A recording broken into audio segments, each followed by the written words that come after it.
अस्सलाम वालेकुम। Programme power show के साथ मैं हूं आपकी मेज़बान मारिया राना। हमेशा की तरह हमारे साथ मौजूद हैं डॉक्टर हसनैन जावेद। नाज़रीन, हुकूमत ना तो पंजाब में इलेक्शन करवाना चाह रही है, ना ही इलेक्शन के लिए फंड जारी कर रही है। अब सुप्रीम कोर्ट ने स्टेट बैंक को हुक्म दिया है कि वो 21 अरब रुपए जो है वो जारी करे इलेक्शन कमीशन को। अब उसके अलावा अगर प्रैक्टिस एंड प्रोसीजर बिल के हवाले से अगर बात की जाए तो उस पर एक बेंच बनाया गया सुप्रीम कोर्ट की जानिब से, लेकिन वफाकी हुकूमत ने उस बेंच को भी मुस्तरद कर दिया है। अब हुकूमत और सुप्रीम कोर्ट में एक तनाज़ा खड़ा हो चुका है। अब इसके नताइज क्या होंगे, इसी पर बात करेंगे। हमारे साथ मौजूद है chairman executive committee Pakistan bar council Hasan Raza Pasha साहब। सर, बहुत शुक्रिया आपके वक्त का। Thank you. सर, सबसे पहले तो ये जो स्टेट बैंक को हुक्म दिया गया है $21 अरब इलेक्शन कमीशन को देने का, तो इससे क्या आईनी और कानूनी तरीके से बताएगा कि ये इसमें वजारत ख़जाना को और वफाकी हुकूमत को एतमाद में लिए बगैर ये जारी किए जा सकते हैं ये पैसे जो हैं? देखिए, सुप्रीम कोर्ट ऑफ पाकिस्तान के 3 रुकनी बेंच का एक फैसला था और उन्होंने कहा था कि 10 तारीख तक पैसे जमा करा दें ECP के अकाउंट में। और वो ECP वालों ने जब रिपोर्ट दी कि हमें तो वसूल नहीं हुए, गवर्नमेंट रिलेक्टेंट है, तो फिर सुप्रीम कोर्ट ऑफ पाकिस्तान ने आज इन चैम्बर हियरिंग की और कल नोटिस जब दिया तो हमें उसी वक्त ही समझ आ गई थी कि जब governor state bank of Pakistan को तलब किया गया है तो नज़र यही आ रहा था कि उसको डायरेक्ट ऑर्डर देंगे जमा कराने की और तौहीन अदालत वाली साइड पे नहीं जाएंगे, क्योंकि तौहीन अदालत वाली साइड भी बड़ी कम्प्लिकेशंस हो गई थी कि हुकूमत वक्त ने पार्लिमान को रजू किया, अपनी कैबिनेट को रजू किया, कैबिनेट ने पहले रेजोल्यूशन किया, फिर कौमी असम्बली ने भी रेजोल्यूशन पास कर दी। ऑल दो के किसी जुडिशल ऑर्डर पे रेजोल्यूशन का कोई इम्पैक्ट नहीं है, लेकिन एक अखलाकी हवाले से एक इम्पैक्ट बनता है कि जो अवाम के वोटों से मुंतखब शुदा पार्लिमान है उसकी एक रेजोल्यूशन आई है, इसमें वज़न है। तो इसीलिए बजाय इसके कि supreme court of Pakistan contempt की तरफ जाती, फिर ये देखना था कि पिक एंड चूज़ करना पड़ता कि वज़ीर आज़म के अलावा और किस किस को बनती है, तो उसमें बेशुमार मेंबर कौमी असम्बली इसमें आ जाने थे, तो उधर जाने के बजाय ये रास्ता इख्तियार किया। अब इसमें एक कम्प्लिकेशन है कि जी हुकूमत वक्त को और मिनिस्ट्री ऑफ फाइनेंस को बाईपास करके आपने डायरेक्ट ऑर्डर कर दिया। ये क्या पार्लिमान के और एग्जीक्यूटिव के मामलात में इंटरफेरेंस बनती है? अब इसको अगर आप देखेंगे article 190 of the constitution of Pakistan, उसमें बड़ा क्लियरली ये दिया गया है कि तमाम इदारे, मुल्की इदारे जो हैं वो सुप्रीम कोर्ट ऑफ पाकिस्तान के आर्डर मानने के पाबंद है। तो इसी वजह से सुप्रीम कोर्ट ऑफ पाकिस्तान ने आर्टिकल 190 की जुरिडिक्शन एज्यूम करते हुए स्टेट बैंक ऑफ पाकिस्तान के गवर्नर को पैसे जमा कराने का ऑर्डर कर दिया। अच्छा सर, मुझे ये यहाँ से समझाइए कि एक मामला देखते हैं कि एक यानी दौरान समाअत अटॉर्नी जनरल मंसूर उस्मान अवान ने मौक़िफ़ इख्तियार किया कि वफाकी हुकूमत इंतखाबात के लिए फ़ंड्स के इजरा में बेबस है। पार्लियामेंट ने हुकूमत को फ़ंड जारी करने का इख्तियार ही नहीं दिया, तो फ़ंड कैसे जारी करें? सर मुझे ये बताएं कि पार्लियामेंट के पास ये फ़ंड जारी करने का इख्तियार है ही नहीं, तो फाइनेंशियल बिल लेकर जो है वो पार्लियामान के पास क्या चीज़ भेजी गई थी? देखिए, एक लिहाज से अगर देखा जाए तो पार्लियामान अपनी जगह पे एक वो उनका स्टैंड थोड़ा सा इस हवाले से नज़र आता है, कानूनी और आईनी हवाले से, कि इस साल यानी जो बजट जो इस साल का था 2023 तक का, वो 30 जून 2023 को ख़त्म होना है ये साल। इसमें इन्होंने बजटरी ग्रांट इलेक्शन के लिए नहीं रखी थी, चूँकि इलेक्शन का साल आगे 2023 के बाद शुरू होना था 2023-24 के सालाना बजट में। तो जब स्पेशल एक सूरत हाल बन गई तो इन्होंने एक मिनी बजट वज़ीर ख़जाना साहब ने कौमी असम्बली में पेश कर दिया और स्पीकर साहब ने उसको कायमा कमेटी के सपुर्द कर दिया और कायमा कमेटी ने रिजेक्ट कर दी ये प्रपोज़ल।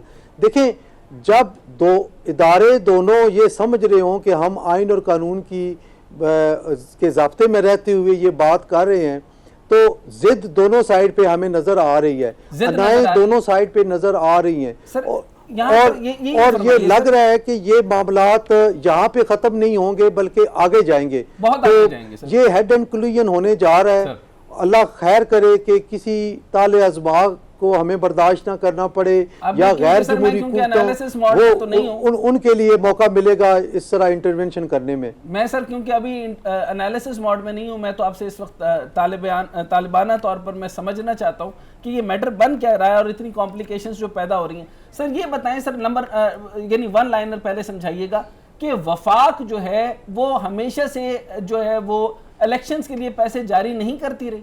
जी, वफाकी हुकूमत ही जारी करती है और बजटरी सेंक्शन होती है इसमें, और वो जाहिर है वो जब वो साल होता है इलेक्शन का तो उसके लिए एक ह्यूज रकम इलेक्शन के लिए मुख्तस कर दी जाती है। अब यही वही हालात और नहीं है वफाक सर, नहीं इसके देनी है, ऊपर इसमें आप कोई जब दूसरी वफाक राय के नहीं पास है। ही गई थी ना सर, सुप्रीम कोर्ट का हुक्म वफाक के पास गया था और इलेक्शन कमीशन ने रिपोर्ट लेकर जानी थी और उन्होंने साफ इनकार करते हुए अगली समाअत जब हुई तो उसके साथ जो है वो पहली दफा ये मैं इंटरवेंशन देख रहा हूँ। गवर्नर स्टेट बैंक के हमरा आने वाले दीगर अफसरान चैम्बर से बाहर भेज दिए गए और वजारत खजाना के स्पेशल एडिशनल सेक्रेटरी के अलावा दीगर हुकाम को भी समाअत के वक्त भेज दिया गया। अटॉर्नी जनरल सेक्रेटरी और डीजी लॉ इलेक्शन कमीशन की समाअत में मौजूद रहे। जराये का कहना है कि जजेस ने इलेक्शन के फंड्स जारी ना करने पर बरहमी का इजहार किया। वाज़ेह है कि अदालती हुक्म पर अमल करना पड़ेगा। यानी ये हालत पहुंच गई है sir chief justice of Pakistan की कि उनको बरहमी का इजहार करना पड़े और वो कह रहे हैं कि हमें जब कहा गया है कि हम नहीं इसको जो पास कर सकते, हम बजट नहीं दे सकते और इसके ऊपर ये भी लफ्ज कहा गया कि पार्लियामेंट ने फंड देने से मना कर दिया तो हुकूमत कैसे कर सकती है, अटॉर्नी जनरल कह रहे हैं सर। तो ये सर क्या ये डायलॉग भी आपको समझ में आ रहा है सर, ये जो चीफ जस्टिस के साथ उनका हो रहा है? देखिए, डायलॉग समझ आ रहे हैं और ये हम जब ये बेंच बना या जो ऑर्डर कल आया वो उससे भी ये समझ आ रही थी कि मामला किधर जा रहा है। देखिए, जो कोर्ट की सिटिंग होती है वो दो तरह की है, एक इन चैम्बर होती है और एक ओपन कोर्ट होती है। ओपन कोर्ट में हर शख्स जा सकता है, ओपन फॉर ऑल, लेकिन जो इन चैम्बर प्रोसीडिंग्स होती हैं उसमें जिन शख्सियात को या जिन इदारों को नोटिस दिए जाते हैं सिर्फ वही हाजिर होते हैं। अब एक governor state bank of Pakistan अगर 7 या 10 बंदों को लेके जाते हैं अपने हमले को तो वो लामहला तौर पे सुप्रीम कोर्ट ने उनको बाहर भेज दिया, तो इसमें कोई बुराई नहीं है या कोई अछूती बात नहीं है। सिर्फ governor state bank of Pakistan और लाइक वाइज फाइनेंस मिनिस्ट्री की तरफ से सेक्रेटरी या एडिशनल सेक्रेटरी जो भी रिप्रेजेंटेटिव है वो एक ही बंदा वहाँ पे मौजूद होगा। तो जहाँ तक अदालत की बरहमी का है तो अदालत तो कब से बरहम है। अदालत अभी भी अपने अब तई ये समझ रहे हैं कि उनका फैसला ठीक है, लेकिन गवर्नमेंट अपने तई ये बात सोच रही है कि 4-3 का फैसला था जो कि इन पे बाइंडिंग नहीं है। 3-2 के फैसले की रूह से अदालत का ये फैसला है, लिहाजा हम पे ये बाइंडिंग नहीं हो सकता। 4 वाला डोमिनेट करता है। ऑपोजिशन तो खुलेआम हुकूमत तो खुलेआम ये कह चुकी है कि हमने नहीं माननी उनकी बात, और वो चाहे वो 3-4 का फैसला था या 3 रुकनी बेंच का फैसला था, वो तो क्लियर कट उनको मानने से इनकार कर चुके हैं।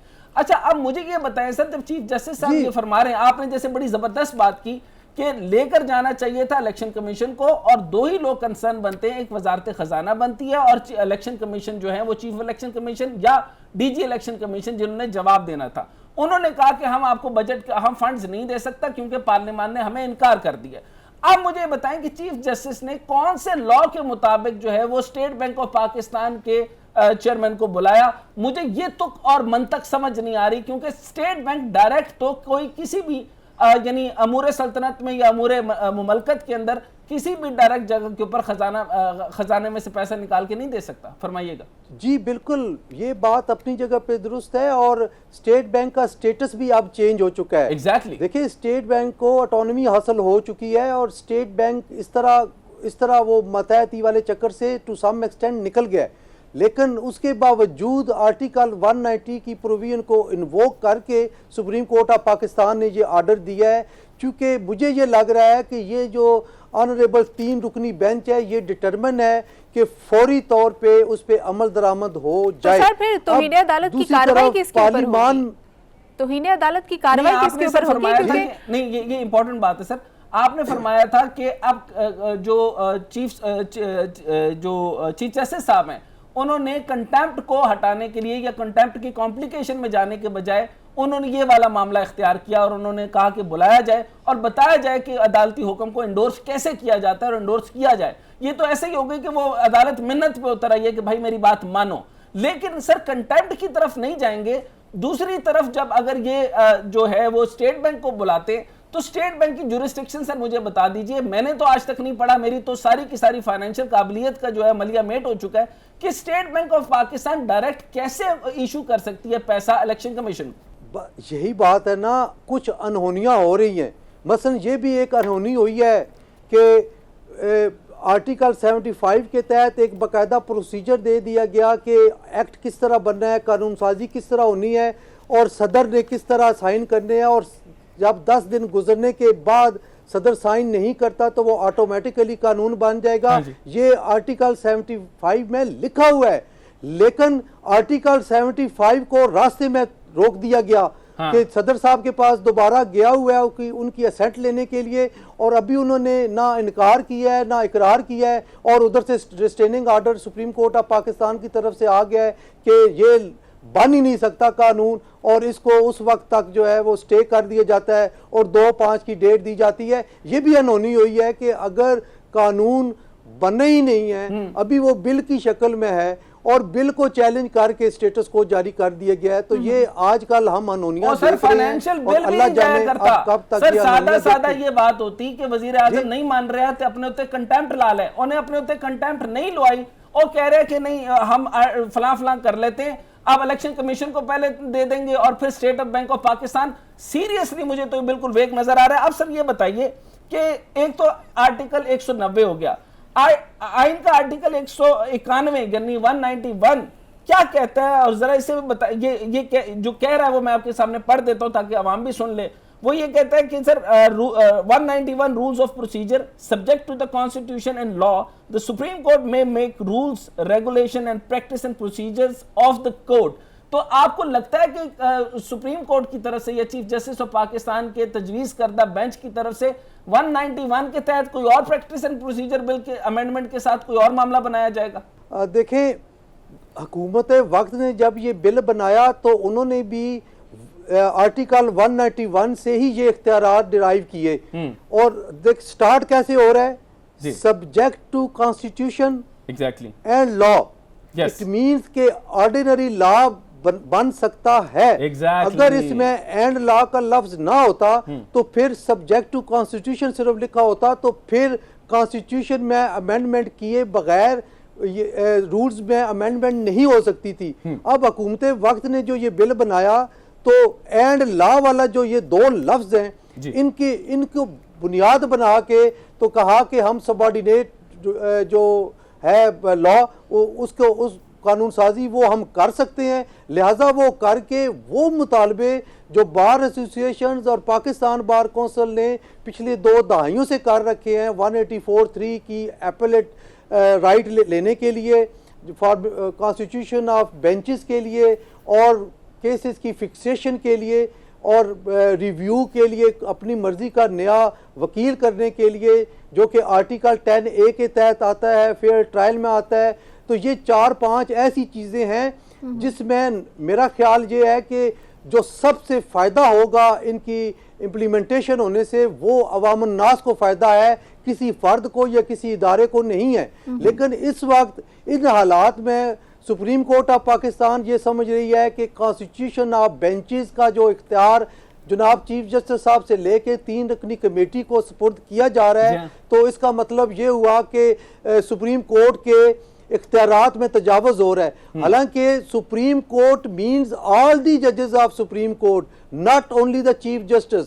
तो ये अभी क्योंकि आर्टिकल 191 को भी इस शॉर्ट ऑर्डर में जो इंटरिम स्टे दिया गया है इसमें जिक्र किया गया है, तो इसमें यकीनन बहस होगी और मौका मिलेगा दोनों तरफ से। ठीक है जी, हसन रजा पाशा साहब यहीं से गुफ्तगू करेंगे। नाज़रीन एक शॉर्ट ब्रेक लेंगे, ब्रेक के बाद वापस आएंगे, हमारे साथ रहिए। ब्रेक के बाद खुशामदीद। हसन रजा पाशा साहब हमारे साथ मौजूद हैं। हसन रजा साहब, वफाकी हुकूमत का तो ये मौक़िफ़ है कि जिस तरह से सुप्रीम कोर्ट के जजेस की तश्कील हमारे इख्तियारात में आती, तो इस तरह से रूल्स बनाना भी हमारे इख्तियार में आएगा। लेकिन इसमें जिस तरह से अदालत का बयान आया है कि हमारा ये अंदरूनी, उनका बल्कि हुक्म आया है कि हमारा ये अंदरूनी मामला है और अंदरूनी मामलात में मुदाखलत की गई है, तो एक वाज़ेह डिवाइड नज़र आ रही है, रहनुमाई कीजिएगा। देखें, मुदाखलत वाली बात मैं थोड़ा सा इस पे रिजर्वेशन है मेरी जी। ये आवाज़ें सुप्रीम कोर्ट के अंदर से ही आई एग्जैक्टली। और सुप्रीम कोर्ट के वो मुअज़्ज़ज़ जज साहिबान जो दूसरी साइड पे, पता नहीं अब डिवीजन तो हुई है, मुझे ये बात करनी पड़ेगी या नहीं, लेकिन जो सामने नजर आ रहा है कि एक साइड पे खड़े जो जजेस साहिबान हैं उनकी तरफ से ये बात आई है कि ये होना चाहिए। और कई दफ़ा हमने मुअज़्ज़ज़ साहब जो चीफ जस्टिस साहिबान हैं उनके रूबरू जब ये मुतालबे पेश किए तो उन्होंने भी एग्री किया कि 184 की जो जुरिस्डिक्शन है उसमें अपील का हक मिलना चाहिए। तो ये चीज़ें जो हैं सुप्रीम कोर्ट के जजेस की तरफ से भी आई हैं। ये सिर्फ पार्लियामेंट ने बना के नहीं भेजी, वकला तंजीमों का ये दरीना मुतालबा रहा है। तो मेरा ख्याल है कि हम तो ये समझते हैं कि पार्लियामान को इख्तियार था और पार्लियामान को इख्तियार है कि वो 191 के तहत ये कानून साजी करे और रूल्स में अमेंड करे। पाशा साहब, मैं गलत नहीं हूँ तो मुझे, अगर मैं गलत हूँ तो तस्दीक फरमा दीजिएगा कि ये काफ़ी अरसे से, और आज का नहीं, बहुत ज़माने से बार काउंसिल्स का, आपकी काउंसिल्स का और जजेस का भी ये इत्तफाक था कि 184 सेक्शन 3 जो है वो सुमोटो के हवाले से, जब इफ्तिखार मोहम्मद चौधरी साहब ने इसको बहुत ज़्यादा इस्तेमाल किया, उसके बाद जो हमारे जो पिछले चीफ जस्टिस डैम वाले जो थे वो उन्होंने बहुत ज़्यादा इस्तेमाल कर लिया और हर जगह सुमोटो इस्तेमाल होने लगा, तो उन्होंने ये आवाज़ें जजेस की तरफ से ही आवाज़ आने लग गई थी कि ये मामला जो हैं वो इस तरह से नहीं चलने चाहिए। आपके मामले में आप क्या समझते हैं कि ये टाइमिंग गलत है या यानी इस टाइम पर जस्टिस फाइज ईसा साहब की तरफ से भी और बाकी मामलात और जिस तरह की कॉम्प्लिकेशंस अब पैदा हुई हैं, 184 को इस टाइम पर उठाने के बजाय कोई टाइमिंग डिफरेंट होती और इसके ऊपर कानून साजी की जाती, ये टाइमिंग गलत है या ये मुद्दा ही गलत है? नहीं, मुद्दा तो 200% ठीक है। अच्छा जी। और हम इस मुद्दे के साथ खड़े हैं। मैंने आज अपने ऑफिस में गया पाकिस्तान बार कौंसिल में, तो मैंने सेक्रेटरी से कहा कि मुझे वो जो साबका रेजोल्यूशंस हैं पाकिस्तान बार कौंसिल की इस हवाले से जो इस वक्त हैं वो मुझे दें। 2008 की है, 2009 की है, 2014, 2018 में 2 दफ़ा, 2021 में 1 दफ़ा लॉयर्स कन्वेंशन हुआ KPK में पेशावर में। तो ये सारी रेजोल्यूशन जब मैंने देखी तो आप बिलीव करें कि हर रेजोल्यूशन में ये बात है कि 184(3) के तहत अपील का हक मुतसरा फरीक को देना चाहिए। फॉर्मेशन ऑफ बेंचेस के हवाले से ये था कि एक जज साहब के बजाय कोई कलेक्टिव विजडम लेने के लिए 3 जजेस की या 4 जो भी है वो होनी चाहिए ताकि ये बात हो सके। आपके ब्रदर, आपके हमसाया मुल्क इंडिया में चीफ जस्टिस साहबान से जब पूछा कि जो सुप्रीम कोर्ट के मौजूदा चीफ जस्टिस हैं उस वक्त 4 साल पहले की बात है जो उस वक्त थे, उनसे जब पूछा गया कि आपने कितने सुओ मोटो लिए हैं, उन्होंने कहा जी कि सुओ मोटो लेने का हमारे पास है और मैंने पूरी अपनी सर्विस में सिर्फ 2 दफ़ा सुओ मोटो लिए हैं और उसमें भी जब सुओ मोटो को मैटर आता है तो फुल कोर्ट बैठती है, वो फुल कोर्ट मीटिंग होती है, उसमें हम सारा उसको देखते हैं, उसके प्रॉस एंड कॉन्स देख के वहां पे फैसला करते हैं कि क्या ये केस, ये मामला 184 के यानी सुओ मोटो के तहत कॉग्निजेंस लेने वाला बनता है या नहीं। उसके फैसले के मुताबिक फिर हम कोर्ट में रखते हैं।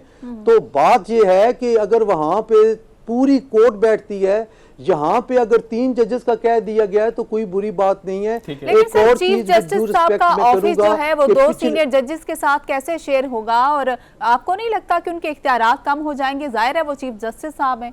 देखिए, ये सिर्फ इनके लिए नहीं है, for all times to come है। उसमें एक जज साहब वो बैठ रहे हैं जिन्होंने सितंबर में चीफ जस्टिस का मनसब संभालना है और वो इस बात पे रेडी है कि कलेक्टिव विजडम के लिए अगर कमेटी बन जाती है तो कोई मजायका नहीं। और जो इस वक्त जो एक पॉलिटिकल पार्टी वाले ऑब्जेक्शन कर रहे हैं कि ये बड़ी ठीक है हसन जाती रजा है। पाशा साहब, हमारे साथ ही रहिएगा। हमें ज्वाइन किया है सरबराह अवामी मुस्लिम लीग शेख रशीद साहब ने। शेख रशीद साहब, बहुत शुक्रिया आपके वक्त का। सबसे पहले तो ये बताएगा कि ये जो इन्होंने थ्रू किया है अब स्टेट बैंक की जानिब के वो फंड्स जारी करेंगे, तो आपको लगता है मुमकिन तौर पर पीर तक ये फंड्स जारी हो जाएंगे?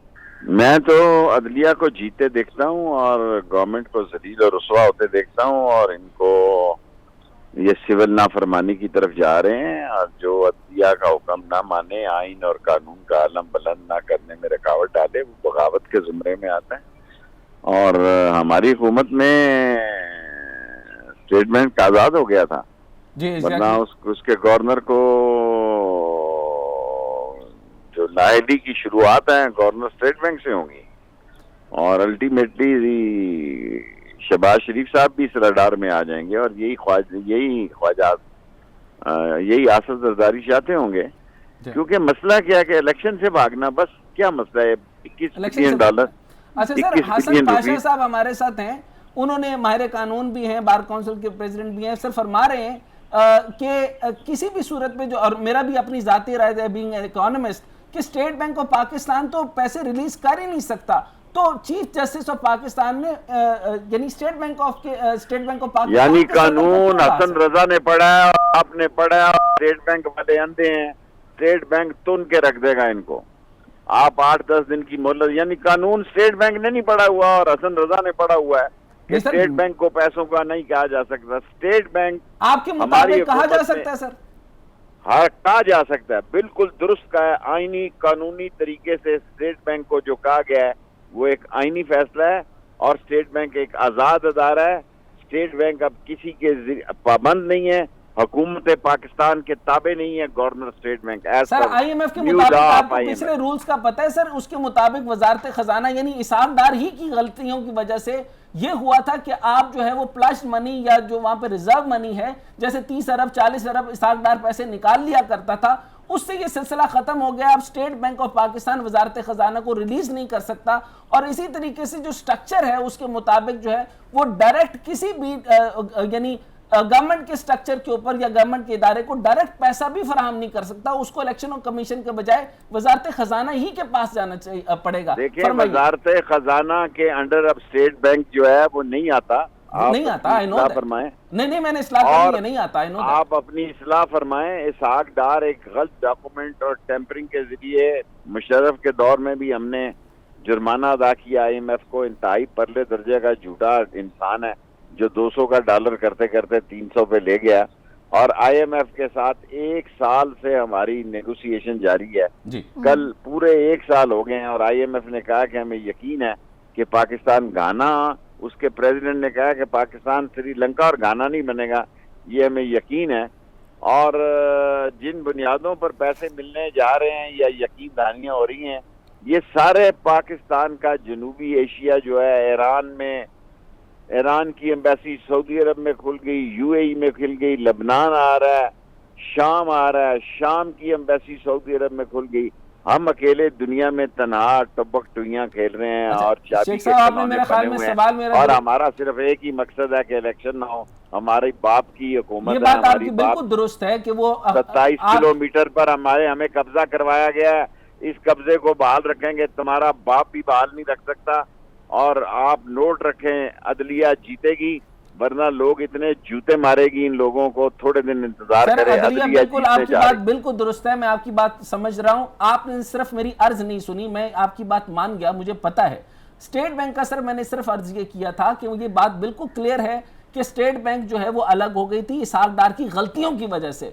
अब इसहाक डार IMF की स्ट्रक्चर के मुताबिक और इंस्ट्रक्शन के मुताबिक स्टेट बैंक ऑफ पाकिस्तान चलता है। मैं सिर्फ सर ये पूछना चाह रहा हूं कि आपकी बात दुरुस्त है, चीफ जस्टिस ऑफ पाकिस्तान ने डायरेक्ट कंटेम्प्ट के लिए वजीर आजम पाकिस्तान को क्यों नहीं बुलाया, और पूरी असेंबली को कंटेम्प्ट के लिए क्यों नहीं बुलाया, और इलेक्शन कमीशन ऑफ पाकिस्तान को सजा देने के बजाय स्टेट बैंक ऑफ पाकिस्तान को पैसे रिलीज करने के लिए कहा गया, ये क्यों सर? वेट एंड सी। और वो बड़ा धीमे धीमे चल रहे हैं, असूली तौर पर चल रहे हैं, वो बहरान पैदा नहीं करना चाहते। अच्छा, वो इस मुल्क के जिम्मेदारान हैं, और अदलिया पाकिस्तान की जो है वो ही पाकिस्तान को आगे लेकर जा रही है। जी। वो किसी से लड़ाई नहीं लड़ना चाहती, वो ये नहीं चाहती कि ये हुकूमत को आप वोट, पीटीएम को लोग वोट ना दें या इमरान खान को वोट ना दें। वो चाहते हैं कि आइन ये कहता है कि 90 दिन के अंदर इलेक्शन हो और इसमें जो रुकावट है उसको तरीके और सलीके से दूर कर दी जाए, वरना सुप्रीम कोर्ट इनको प्याज भी खिलाएगा, जूतियां भी मारेगा, 100 जूतियां भी मारेगा, 100 लितर भी मारेगा, 50 गिनेगा। इंतजार करें और ये नाअहल होंगे और ये कानून के दायरे में आएंगे। और अगर ये इलेक्शन नहीं कराते तो ये क्या कब्जा ग्रुप है? आज तो सुबह ही इलेक्शन जो हुकूमत थी वो खत्म हो गई, जिसने इलेक्शन के लिए निगरान हुकूमत आनी थी। अच्छा सर, उनके ये बाप बताएं क्या कि है? PDM मैं आज मोटरवे पे मेरा चलान होता है, मैं पैसे नहीं देता हाँ। क्योंकि आप सुप्रीम कोर्ट को नहीं मान रहे। मोटरवे पे चलान होता है, निगरान हुकूमत खत्म हो गई है, इलेक्शन कराने आई थी। हाँ हाँ। मैं अपने लाल हवेली में अभी, मैं खुदा को गवाह बना के कहता हूँ कि शाम इस वक्त मैंने 5 या 3:30 2:30 बजे की बात है, लाल हवेली के 7 गली में दिन दिहाड़े लोग औरतों के शॉपिंग करने औरतें आ रही हैं तो पर्स उठा के ले जा रहे हैं। मोती बाजार में इतना शोर है, वो कह रहे हैं जी क्या करें हम। नहीं ऐसे ही है, दिन बिल्कुल दिहाड़े सही है। सुबह सारे गोलवाला की लोग रोड के ऊपर से लूटमार वहाँ में पे लगे लूटमार हैं, हो रही है। खौफ खत्म हो गया। मुल्क में खाना जंगी है इन चोरों, लुटेरों, बदमाशों, कमजरफों और अदलिया के दुश्मनों की वजह से, कानून के दुश्मनों की वजह से।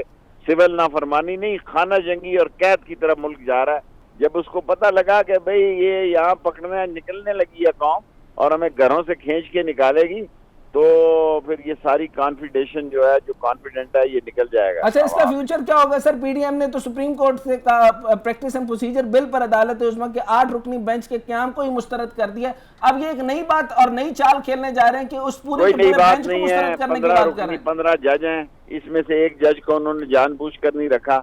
9 जजों की उन्होंने अक्सरियत बता दी है आपको, 2 की और बता देंगे जी। 13 जज 15 में एक तरफ होंगे। ये वैसे ही एक नया इन्होंने फतूरा चलाया, क्योंकि अपनी कालक को सर्फ से धोना है या सर्फ साबुन से धोना है या सर्फ पाउडर से धोना है, ये चोरों और लुटेरों ने फैसला करना है।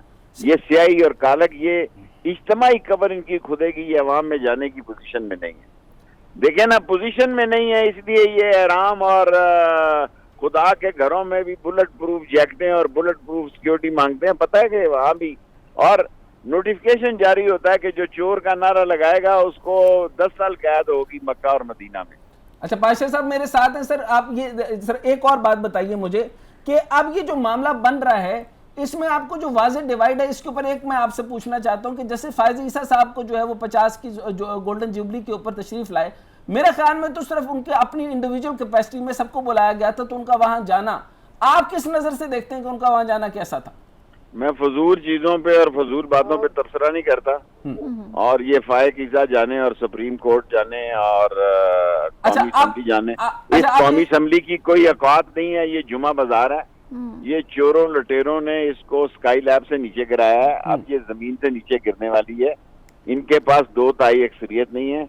अगर काजी फाइक ईसा साहब ने कौमी असम्बली में गए हैं तो ये कौम को फैसला करने दें कि ठीक है या नहीं है, या काजी फाइक ईसा को जाने। आप मुझसे ऐसे कॉम्प्लिकेशन सवाल ना पूछे। इन चोरों, डाकुओं, लुटेरों, बेईमानों, करप्ट, डिसऑनेस्ट के पूछे, और जिनको आसफ जरदारी नाहल शहबाज शरीफ को कराने जा रहा है, थोड़े दिन इंतजार करें। 190 लगने जा रहा है इन पे। बहुत शुक्रिया। सरबराह अवामी मुस्लिम लीग शेख रशीद साहब हमारे साथ मौजूद थे, ऐसा जानिब जाएंगे। पाशा साहब फरमाइएगा। सर आपने बातें सुन ली उनकी, तो ये जो कानूनी बात में पूछना चाह रहा था और उसके अंदर जो सुकम पूछना चाह रहा था, लकूना पूछना चाह रहा था, स्टेट बैंक ऑफ पाकिस्तान की बात को उन्होंने माइनस कर दिया शेख रशीद साहब ने। आप फरमाइए सर, ये मेरा सवाल दुरुस्त था या गलत था? आपका सवाल 100% दुरुस्त था, और ये बातें नहीं थी, ये गाली गलोच थी। पता नहीं ये किस तरह बात कर रहे थे। कहते हैं जी मैं 16वीं दफा वजीर बना हूँ, 17वीं दफा देख रहे हैं। जस्टिस फाइज ईसा, क्या जस्टिस फाइज ईसा साहब सुप्रीम कोर्ट के जज नहीं है? बिल्कुल हैं। कल यही जब उन्होंने चीफ जस्टिस होना है तो उनकी अदालत में ये सुर्ख जो स्कार्फ है पहन के आ जाएंगे और कहेंगे कि हम खड़े हैं सुप्रीम कोर्ट के पीछे। कल यही कह रहे थे कि 22 करोड़ आवाम सुप्रीम कोर्ट के पीछे खड़ी है। आपको याद और जब सुप्रीम कोर्ट का बेंच 3 रुकनी, आपको याद है सर साकिब निसार साहब को, साकिब निसार साहब के पीछे जिस तरह ये फेरे थे, इस तरीके से उनके घुटनों और पांव तक झुके हुए थे शेख रशीद साहब के, आपने देखा था अपनी नजरों के सामने। और अभी ये कह रहे हैं कि अभी ये जस्टिस फाइज ईसा है कौन? और जब चीफ जस्टिस बनेंगे तो उनको कहेंगे कि मैं सुप्रीम चीफ काउंसिल ये चीफ ऑफ आर्मी स्टाफ और चीफ जस्टिस ऑफ पाकिस्तान से अपील करता हूं कि मेरे मामलात को देखा जाए। ऐसा होगा या नहीं होगा सर? आप देखें, आप मेरी अर्ज सुने सर। कि बात यह है कि इन्होंने हमेशा चापलूसी की सियासत की है, हमेशा हर आमर को सपोर्ट किया है, हर आमर की वजारतें इंजॉय की हैं इन्होंने। अब मैं चले इनकी जात पे मैं नहीं करता, छोड़े इस बात को, मैं बात आपके क्वेश्चन की तरफ आता हूं कि जनाब गलत सवाल तो नहीं किया था सर। नहीं, जस्टिस काजी फायज ईसा साहब का वहां जाना हम नहीं समझते कि ऐसी कोई उसमें कोई बुराई है। देखिए, वो कौमी असेंबली का कोई बाज़ाब्ता सेशन नहीं था, वो था कौमी वो एक इनफॉर्मल सेशन था, एक कन्वेंशन की सूरत में था। वहाँ पे पाकिस्तान के सिविल सोसाइटी और दीगर लोग मौजूद थे। और आपने देखा होगा कि इससे पहले भी मसलन आपके लाहौर में हर साल आसमा जगीर कॉन्फ्रेंस होती है। क्या वहाँ पे सुप्रीम कोर्ट और हाई कोर्ट के चीफ जस्टिस साहबान और जज साहबान नहीं जाते? बिल्कुल। क्या वहाँ पे वो स्पीचेस नहीं करते? बिल्कुल ठीक। क्या वो जस्टिस अनवर जहीर जमाली साहब वो नहीं गए थे सेनेट के इजलास में? तो ऐसी कौन सी बुराई है कि जो इसको करके तो आप जस्टिस फाइज साहब के मुताबिक सर आप मेरे साथ मौजूद रहिएगा। मुझे ये बताइए सर, दो इंपॉर्टेंट बातें पूछना चाहता हूँ सर। अपनी अंडरस्टैंडिंग में आपके सामने पेश करता हूं, फिर आप बता दें। आपने बड़ी क्लैरिटी के साथ 190 के ऊपर बात की, आपने इनके हक में बात की, आपने कहा इलेक्शन होने चाहिए, आपने बिल्कुल स्ट्रेट बात की। और ये मैंने आपसे दोबारा तस्दीक ले लेता हूं, सब मुझसे ये पूछ रहे हैं कि मैं बार बार ये सवाल क्यों कर रहा हूं। मैं बार बार सवाल इसलिए कर रहा हूं कि मुझे ये रेलेवेंट नहीं लग रहा कि स्टेट बैंक ऑफ पाकिस्तान इसके अंदर पार्ट बन सकती है, एक। लेकिन वो इस चीज के ऊपर मुजर थे कि नहीं, स्टेट बैंक ऑफ पाकिस्तान इनको तुन के रख देगी। मुझे ये बताएं कि कोई कानून ही नहीं कहता कि स्टेट बैंक ऑफ पाकिस्तान पार्लियामान के मामलात के अंदर तुन के रख सकती है, एक। अच्छा, दूसरी बात सर, जस्टिस फाइज ईसा साहब की ले लेते हैं। जस्टिस फाइज ईसा साहब आए, तशरीफ लाए, आइन की गोल्डन जुबली थी, उन्होंने गुफ्तगू की, बुलाया तो उमर था, बंदियाल साहब को भी था, बाकी जजेस को भी था। अगर वो नहीं आए, उन्होंने तो अपनी बात की, उन्होंने कहा कल आप ही के केसेस होंगे और मैं आप ही के खिलाफ कोई बात कर दूंगा। तो उसके अलावा केसेस के जो है वो आपके खिलाफ आएंगे तो मैं जरूर दूंगा। मुझे ये बताएं कि उनको मार्क लगा के, उनके ऊपर क्वेश्चन मार्क लगा के अवाम के जोर पर गालियां देना, चीफ जस्टिस जो आने वाले चीफ जस्टिस हैं फाइज ईसा साहब, ये कोई मौजू तरीका है सर? बिल्कुल इंतहाई बुरी बात है। ये शेख रशीद साहब आज से 1.5 हफ्ता पहले कह रहे थे कि 22 करोड़ अवाम सुप्रीम कोर्ट के पीछे खड़ी है, ठीक है जी। फिर जब बेंच सुकड़ के 3 पे आ गया तो इनका स्टेटमेंट 2 दिन के बाद आई कि पाकिस्तान की 22 करोड़ अवाम चीफ जस्टिस के पीछे खड़ी है। What is this? क्यों अपना स्टांस चेंज कर रहे हैं? क्या बाकी जजेस सुप्रीम कोर्ट नहीं है? कानूनी और आईनी तौर पे मैं गुजारिश करूंगा कि supreme Court means all the जजेस of Supreme court, high court means all the जजेस of high court, including the chief justice. तो इससे बाइफरकेट नहीं किया जा सकता। अगर ये 8 मुअज़्ज़ज़ जज साहबान सुप्रीम कोर्ट हैं तो फिर बाकी जो 7 जज साहबान हैं, क्या वो सुप्रीम कोर्ट नहीं है? क्या जस्टिस फाइज ईसा साहब सुप्रीम कोर्ट नहीं है? बिल्कुल ठीक है। जस्टिस सरदार तारक मसूद साहब सुप्रीम कोर्ट नहीं है? बिल्कुल तो ये अजीबो गरीब बात करके जी ठीक है सर, आपका पॉइंट आ गया, बहुत शुक्रिया। Raza Pasha, chairman executive committee Pakistan bar council, हमारे साथ मौजूद है। इसी के साथ ही मुझे डॉक्टर साहब की इजाजत दीजिए। अपना बहुत सारा ख्याल रखिएगा। खुदा।